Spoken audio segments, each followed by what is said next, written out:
Harrison, I'm back at it once again for a brand new video for you, and I can't believe I'm saying this. Welcome back to MotoGP on the Harrison 101 YouTube channel.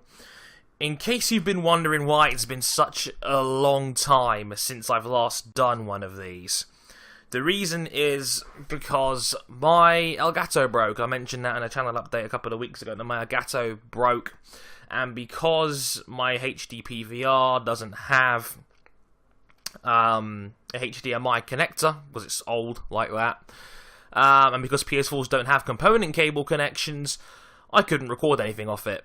So no FIFA, and obviously no MotoGP. I thought I was in serious trouble, but someone incredibly generous out there decided to give me his AverMedia Live Gamer Portable. So now I am able to record PS4 gameplay like I was before. This is the first time using the capture device. Hopefully the audio is all synced up right, and hopefully it all sounds good. Let me know in the comments if the quality's good enough. Hopefully it will be. But I just want to say, this person didn't want to be named. So it wasn't kind of an anonymous donation, really, and I'll respect that wish to keep the person in question private. But I just want to say thank you on behalf of me and all my viewers for being able to, be so generous about this. It's a godsend, and I really didn't want to not have to be able to do MotoGP on this channel, because I know you guys really love the series, and I love talking about MotoGP, and I love producing the series, so thank you. It's very special. Now, I tried this out last week, and unfortunately my video I recorded got corrupted. Don't worry, you didn't miss too much. I came 11th at Misano after a crash, and I came 6th in Aragon. I just could not get past that second group of Luti, Agata, Salom, and then the front two being Kallio and Rabat like it always is. So we got 4 rounds to go. I'm still second in the championship, but it looks like Rabat's got this in the bag, unfortunately. He's got 58 points on me. I'm now in a battle for second between myself, Mika Kallio, and Maverick Vinales. 21 points covering the 3 of us. I'm 5 ahead of Kallio with 4 to go. Hopefully Kallio will do what he did in real life and just not be particularly good, and I'll be able to steal it off him. But that would be nice. Okay. This is going to be quite the video, because, like I said, I did it last week, and I talked about all 3 races I missed. Now I've missed 4 races since the last time I did an episode of MotoGP. 4 races. So, like, over half the season. So it's like, oh god, have I really missed out that much? And it's like, it's terrible. And I'm still kind of rusty gameplay wise, but hopefully we'll get a little bit better as time goes on. But we've missed so much. So what do we talk about? Well, let's talk about the top, obviously, first of all, because it's Motegi, right up now. Let's talk about that. Marc Marquez, double MotoGP World Champion. It's his 4th World Championship in all divisions, and his 4th in the last 5 years. If it wasn't for his crash at Sepang in 2011, there's a very real possibility that Marquez would have won 5 straight championships in all classes, which quite frankly would be unheard of. And, what can you say about Marc Marquez that hasn't already been said? He is truly, truly a phenom. And just what an incredible rider. And he's won 18 races in just 35 career starts in the top class. He's won over half the races he's ever entered. We just went past Sepang on the calendar, and that was his 50th pole position in just 118 starts. Like, the numbers the man is producing right now, quite frankly, is outrageous. Hello and welcome to our coverage of the Japanese Grand Prix. Wet race. Okay. The images you're seeing. But as I was saying, it was just a matter of just wow. Like, he hasn't even won like a round in 4 races, and you'd think that things would be a little bit better. And he's kind of taken his foot off the pedal a little bit, in the sense of, well, You know, he went 4 races without winning, and you know he had a mistake at Magano, Misano, the mistake at Aragon. You know, he came second in Motegi. He wasn't really going for the win in that one. You know, Australia, his race was in the bag until Phillip Island decided to throw him off his bike because the asymmetric soft tyre didn't work. But just overall, what an incredible talent, and you know, we as MotoGP fans should be very thankful we've got a rider of his class in this tier right now. And like I said, Sepang was his 12th win of the season, matching Mick Doohan's record of 12 wins in a year. Yes, Mick Doohan did his 12 in 15, so I think he deserves a little bit more props for his in terms of pure percentage, because it's now an 18 race calendar instead of a 15 how it was back then. But it doesn't make his achievements any less spectacular, especially given how there's a stronger field now, I think, in MotoGP than when Doohan was racing. You know, we have a field now with Valentino Rossi who's still kicking it alongside the very best in the world. You've still got, you know, you've still got Jorge Lorenzo, who many still think is the pound-for-pound best rider in the world, and I can see why people would think that. You know, he is awesome as well. Whoops. You know, he's awesome in his own right. Lorenzo is a brilliant rider. Pedrosa is a brilliant rider. You know, the second tier of dudes like Pol Espargaro, Bradley Smith, Andrea Iannone, Dovizioso, Crutchlow, Bradle. It's a ridiculously loaded front tier. So, you know, just incredible. You know, good to see Jorge Lorenzo's back up the field and winning again. You know, he's had such a confidence problem all season long. The bike's not been suited to his needs. You know, he was coming off those off-season surgeries where he wasn't in the best of fitness going in. Not really an excuse because Marquez came into the year with a broken leg, but still. Out of the way, Lowe's. But yeah, just overall, just, you know, at least Lorenzo's back in the fight for second, but it's looking like Valentino Rossi will be second in the championship. Which, quite frankly, given the fact he's 35 years old, I think is almost as good as winning the title. Rossi outdoing Lorenzo this year at age 35. You know, after, you know, all this time and, you know, his experience. Like, most riders are finished at 35. So, for Valentino to be this good and this consistent this season is a testament to just how great a rider he really is. And you know why I think he's the best rider of all time. More so than Agostini. And I say this because Rossi has done so much more for the sport in terms of making it mainstream when it comes to popularity.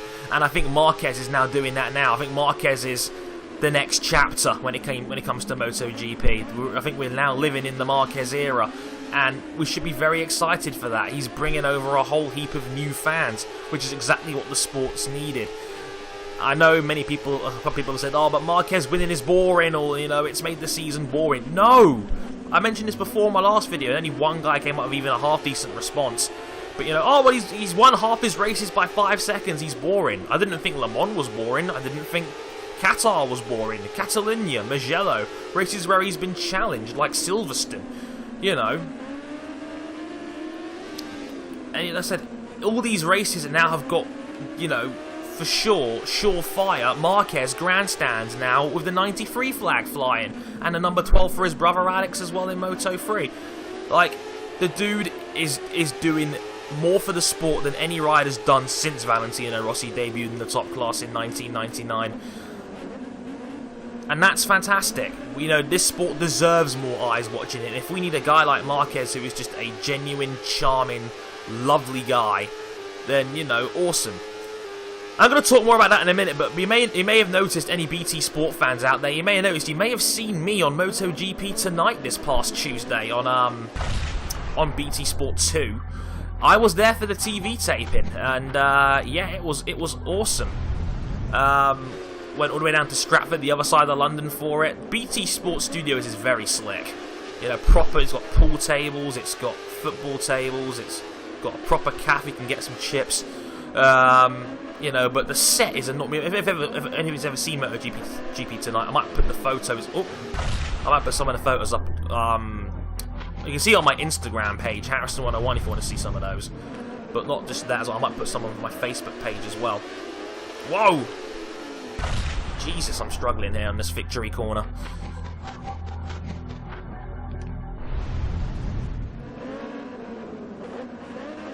What's Cortese doing up there? Got a nice run out of that corner. Look at that. Cortese and Solon got blasted out. Here comes Kallio now. Outbraking Kallio in a turn one. We run it a little bit wide. Can Kallio come back? I don't think he can. But yeah, I was down there for the taping. It wasn't a loaded show. I mean, I was originally meant to be down there for the Marquez special back in August, where Marquez was down for the British Grand Prix and they got Marquez in. And I was booked for that show, but BT Sport Studios overbooked. They overbooked the studio, so they had to cancel a whole heap of tickets as a result. I was one of those guys that got cancelled. Bastards. But there, James Toseland was down there, as he usually is. John McGuinness was there, the Isle of Man TT legend. The man who won 21 Isle of Man TTs over the years. He was down there, and he was great. Talking about the Isle of Man, and talking about the incredible talent in the sport. And I managed to get a picture in with James Toseland. Toseland is a really nice guy. Like, he's such a humble, modest guy, and he talks to you like he's your friend and he's known you 5 years. Toseland is just lovely. And I met Gavin Emmett down there as well. You may know Gavin Emmett from MotoGP's coverage in this country. He is just as chirpy and as happy. Like, he could see he was clearly really tired from all the flights he's had to do, because obviously he's done the whistle stop tour of he's done like obviously Australia, Sepang, that triple header we've just had in MotoGP, 3 races in 3 weeks, and you could see he was clearly tired, but he spent like an extra half hour, 45 minutes taking photos of the fans, and he was so generous with his time, and he didn't have any reason to be at all, but he was such a nice guy. Him and Toseland are just lovely dudes. I didn't have enough time to see Ewan Thomas. He had to jet off back to Westfield, but I actually walked past him on the way back to the train station in Stratford. Or he was on the phone by himself in the middle of Westfield. I'm not quite sure why that was, but I didn't get a chance to meet him. But again, he had this really awful Peter Crouch impression to describe Tito Rabat after that as well. But yeah, if you're a London guy and you can get tickets to MotoGP tonight, do it. It's a great experience. They're very fun guys. The floor managers are all great. The set is brilliant. They had some good VTs. The Lean Machine segment was ridiculously fun. Whoa! Going off the track there.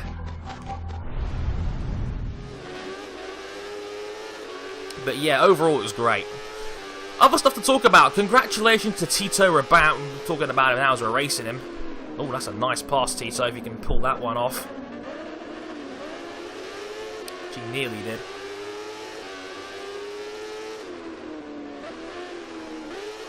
He has, actually. But yeah, Tito Rabat, the new Moto2 world champion. The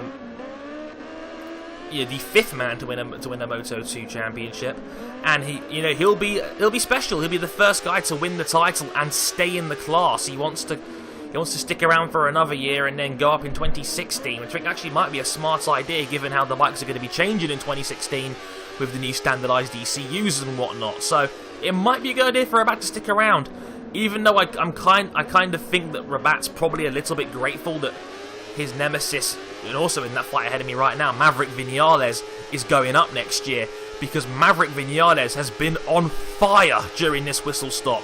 He won in Australia. He was second in Motegi. He won. Obviously, we know he won at Aragon, and obviously now he won at Malaysia as well, beating out Kallio into 2nd place. Got a nice turn out of that corner again. Now take the lead over Maverick with 2 laps to go. But yeah, Rabat has been Mr. Consistency all season long. Sometimes I questioned his racecraft and his ability to get up the field, and he had the little blip in Australia where he didn't ride at his best. But overall, he made very, very few mistakes over the course of the season.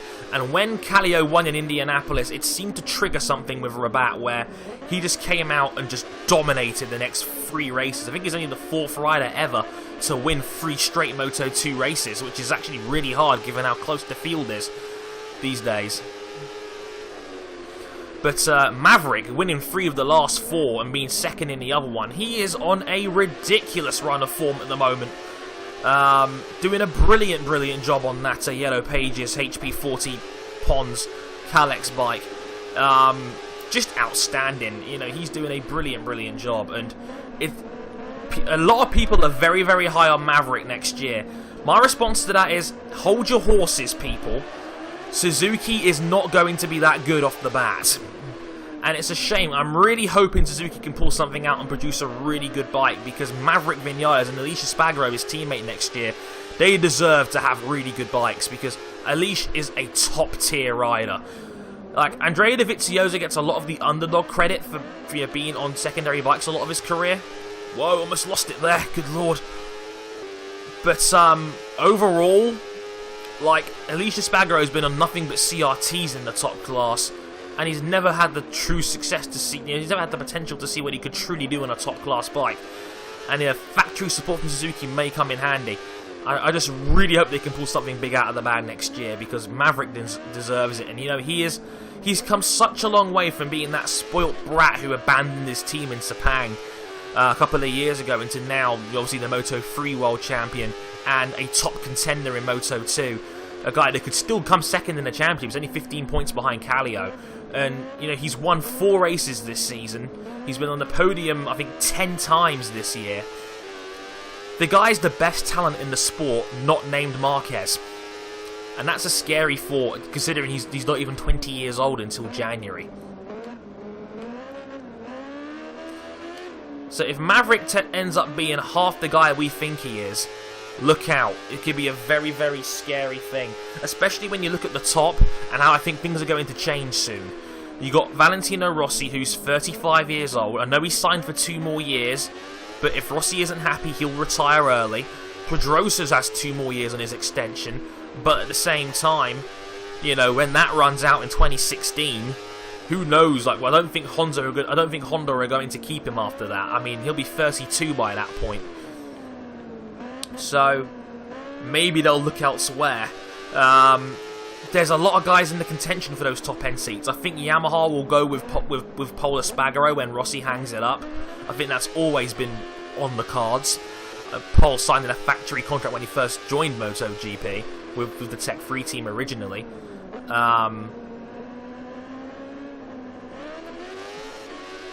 Again, almost wobbling out of that corner. Lord. Just trying to concentrate and get this win now, because I need to get a win to clear myself from Kallio in second place in the championship. I'm out of flashbacks as well, so just gotta take it easy. But yeah, just Kallio's past Vinales. Has Rabat dropped it somewhere? Or was I facing Kallio all along instead of Rabat? Doesn't matter. We take the win. Excellent. But yeah, like I said, I just hope Maverick works out all great for Maverick.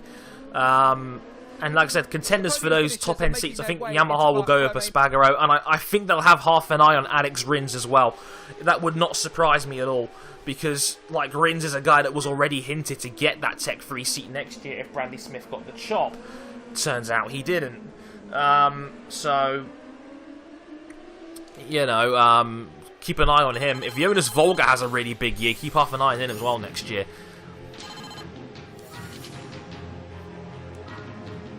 But, yeah, on top of that, I think Scott Reddin, if Scott Reddin does really well on that Mark VDS MotoGP satellite Honda next year, keep half an eye on Scotty Reddin.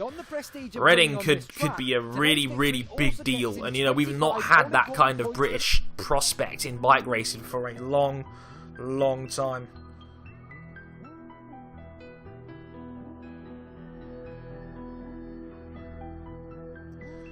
So...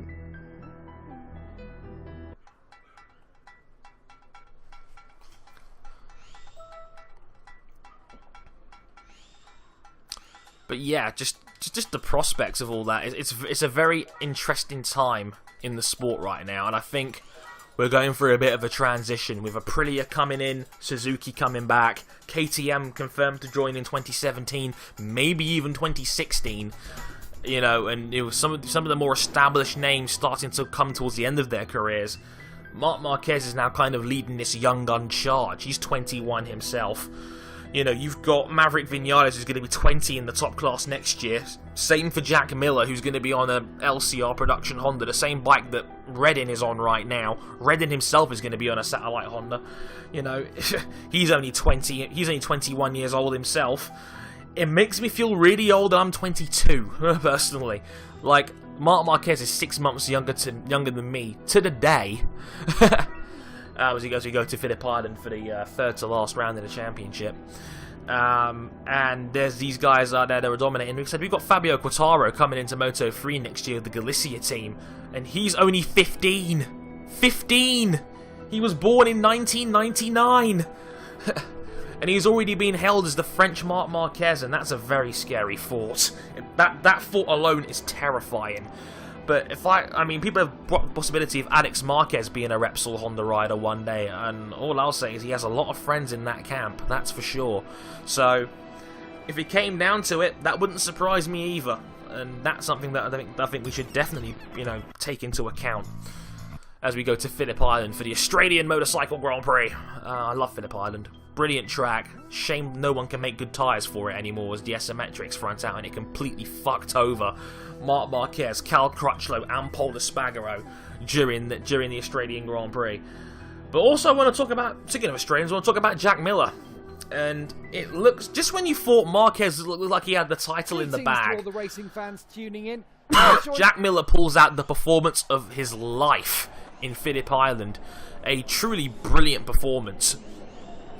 You know, to be able to go out there and win where it mattered most.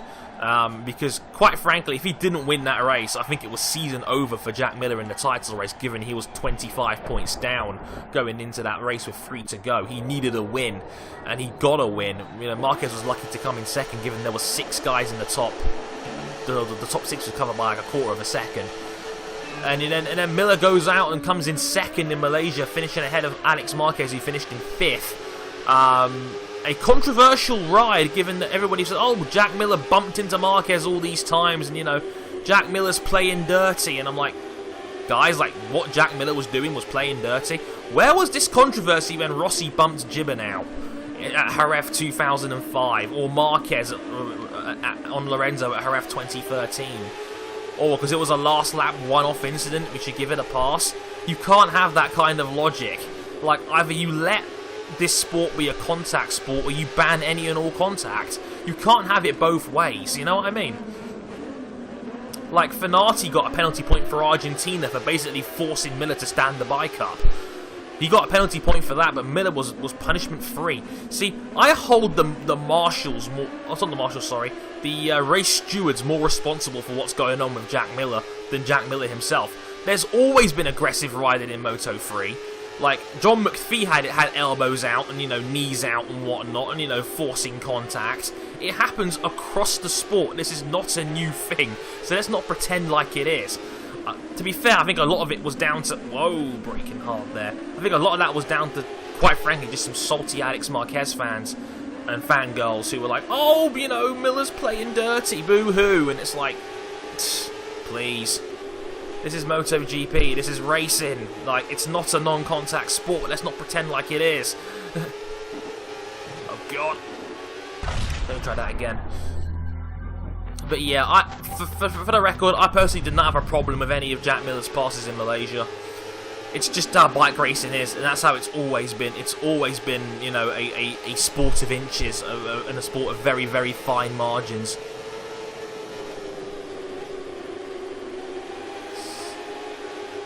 So let's not pretend like it's anything different. But, you know, that's the one championship that's left to be decided. The Ruffia gang, the gang of the Marquez brothers and Tito Rabat, have now sealed 2 of the 3 titles. It's all on Alex. He has an 11-point lead going into the final round, and that's not as big a gap as you guys may think it is. If Miller wins in Valencia, which is definitely a possibility given his run of form, and the fact that the KTMs are going to be better around Valencia because there's less long straights for them to lose out to on the more punchy Honda-powered bikes. If that happens, Marquez has to finish third, or he's not, or he loses the championship. And that, I think the pressure is more on Marquez than it is Miller. Miller's got nothing to lose. His MotoGP seat next year is confirmed, whether he's champion or not. And he's been leading most of the way. But basically Miller gave Marquez and gift wrapped him the win in Malaysia. Whoa! That's a hell of an endo right there. That's Pedrosa and Motegi all over again.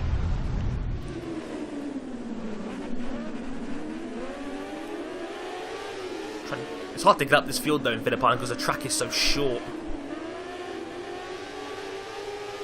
But yeah,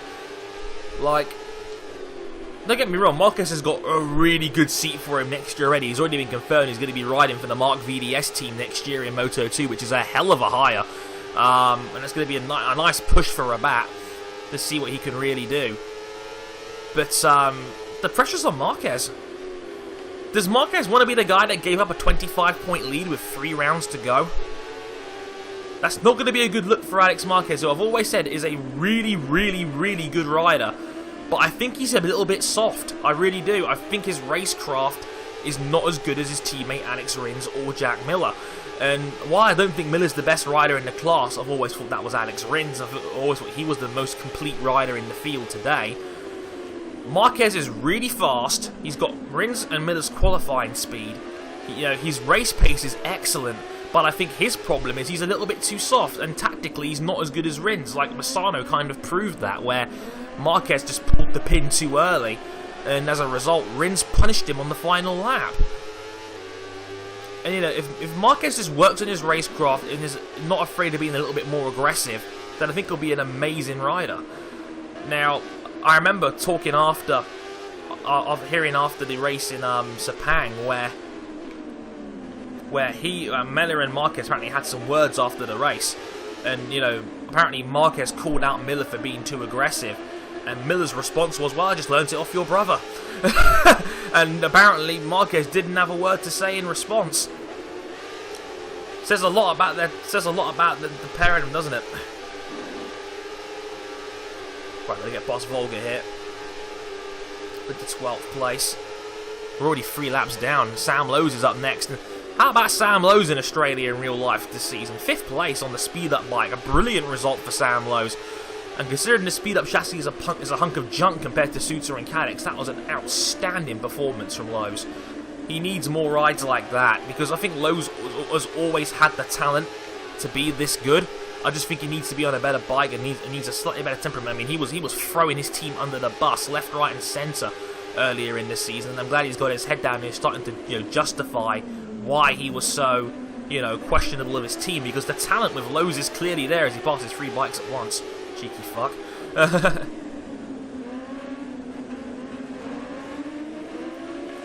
Lowes, Nakagami, and Simeon. But yeah, like I said, Sam Lowes had that brilliant 5th place in Phillip Island. I'd like to see what he can do when he's not on a speed up. To be honest, I know it's the only major team on a speed up chassis, and obviously again you're getting factory support from the team chassis. But it's like speed up is just not as good as Souter and Calix, and it's kind of sad about Moto2. The thing about it is, like I mentioned maybe in a previous episode, it's becoming a 1-spec series. It is already, to a degree, a spec series because they're all Honda-powered 600cc bikes. But chassis-wise, it was meant to be a sport where a whole heap of chassis manufacturers come in, get involved, and a lot more range of competition. Where now, over half of next year's field are going to be on Calix chassis next year. And some big players are switching around, like for instance the Interwitten team, known for being Souter runners for a long time, that's switching to Calix. They've put together a super team of, they're going to have Thomas Luthi and Dominique Agata riding for them next year, which is a very strong team. Luthi, we all know, is a race winner in his own right and is a very, very solid rider, and Dominique Agata finally got his first win this season, and is another guy who's incredibly talented, but maybe the Souter isn't quite the best fit for him.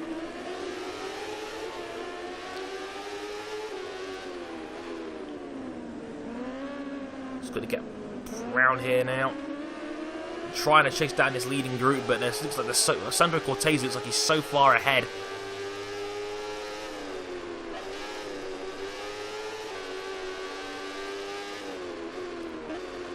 yeah, it's been a brilliant few rounds. Like, Phillip Island was incredible for drama and action, and, you know, Rossi winning his 250th top-class race, and Lorenzo butchering his front tyre, the asymmetric softs collapsing under Marquez Crutchlow, and Bradley Smith getting his first podium. That made me so happy. Like, I love Bradley, I really do. He's a lovely, lovely guy, and, you know, he's had a very, very good second half of the season without many people even realising it. Like, that first podium, like, people always piss on Bradley Smith, but, like, the dude's had 23 podium finishes in all classes. He's a much better British rider than people give Bradley Smith credit for. And, you know, it was touch and go as whether he got that extension for next year or not, because his first half of the season was a bit poor. But I'm glad he managed to get his head down, start riding better, and you know, it was rewarded with a great podium.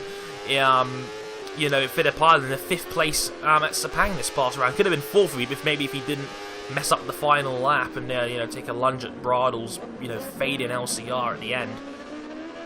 But you know, just a brilliant job from Bradley as well lately. Hopefully he can kick on for next year, and remember, like I said, he's only signed on a 1-year extension, so he's got to be careful. He's got to keep this going. And, you know, it's kind of a shame because his teammate is Pol Espargaro, who's so highly rated and is a great prospect. And the funny thing is, despite all of that, Pol Espargaro is only 7 points ahead of Bradley Smith, and Bradley's got a chance of 6th in the championship. Bradley Smith, 6th in the championship. What a funny thought that would be.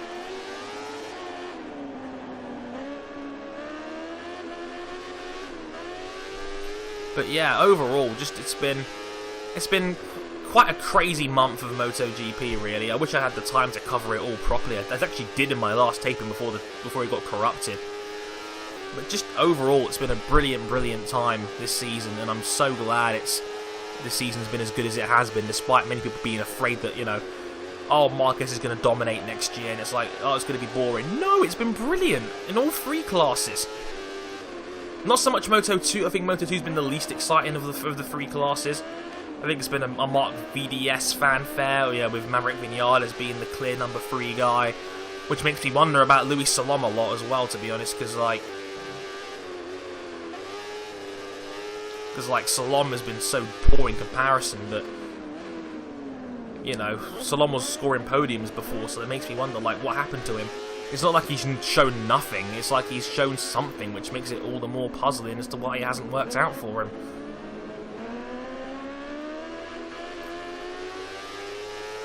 But yeah, it's really hard to be fast around this track sometimes. The AI are really good around Phillip Island.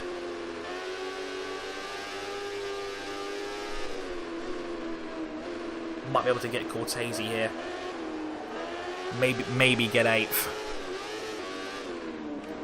Remember, brake before the hill. Whoa. Wheel on the grass. I had to stand it up.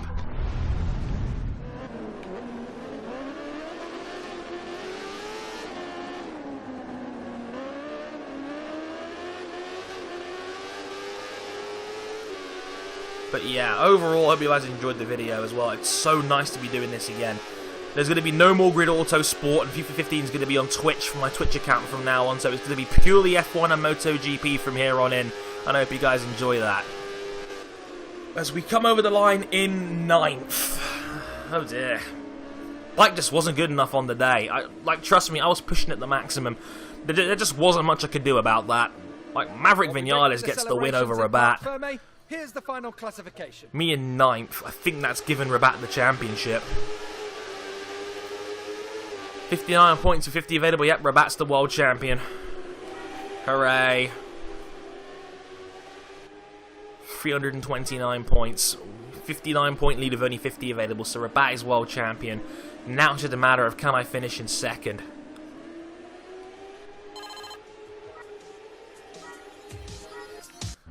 But yeah, overall, you know, just some good stuff, really.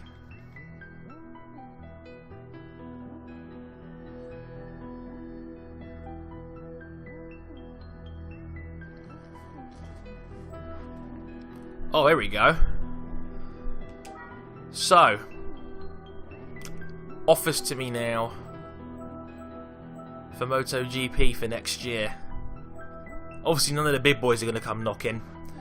But we've got Avintia, Paul Bird Motorsport, who are now going to be the Aprilia team next year. Cardian, still ran by Carol Abraham's very rich dad. Iota, the walking experiment for a bike. The NGM Forward Yamaha team was actually not a bad team. Scott Redding's Open Class Honda. Or the Aspar team. I like the Aspar team. I do. I'm trying to think here, what's better out of those two? I think Aspar and Forward are the same, but I like Forward a little bit more because of Alicia Spagro. So I think I'm going to go with NGM Forward Racing for next year.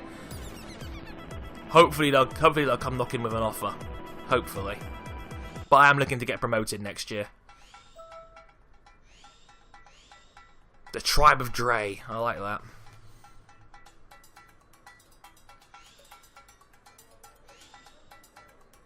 But yeah, 2 races to go. If I could crack 300 points, that would be pretty sweet. But overall, I hope you guys enjoyed the video. It's great to be back doing MotoGP again, like I said.